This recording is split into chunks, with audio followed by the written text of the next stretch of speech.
दुधीचा हलवा तयार करण्यासाठी मी इथं कवळा दुधी घेतलेला आहे। त्याच्या देठाचा भाग कट करून आपण त्याची साल काढून घेणार आहोत आणि मोठ्या होलच्या किसणीने मी हा दुधी किसून घेणार आहे। सर्व दुधी आपला किसून झाला की गॅसवर एक पॅन गरम करायला ठेवू। त्याच्यामध्ये 1 चमचा तूप टाकून घेतलेले आहे। त्यामध्ये काजू बदामचे काप टाकून एक 5 मिनिट आपण तुपावर परतून घेणार आहोत आणि त्याच पॅनमध्ये आपण आता किसलेला दुधी टाकून एक 5 मिनिट परतूया। त्यानंतर 1 वाटी साई सकट मी दूध टाकून घेतलेले आहे। 1 मिनिट हलवून आपण त्याच्यावर 5 मिनिटांसाठी झाकण ठेवूया।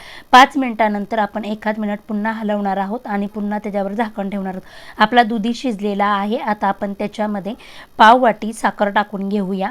आपल्या साखरेला पाणी सुटेल। पुन्हा एकदा आपलं मिश्रण पातळ होईल, पण गॅसची फ्लेम मीडियम ठेवून आपण हे सर्व सोक करून घेणार आहोत। त्यानंतर आपण सर्व आपलं साखरेचं पाणी सोक झालं की त्याच्यामध्ये आपण काजू बदाम, विलायची पावडर, साजूक तूप टाकून एक 5 मिनिट परतून घेऊया। अशा पद्धतीने आपला दुधीचा हलवा तयार।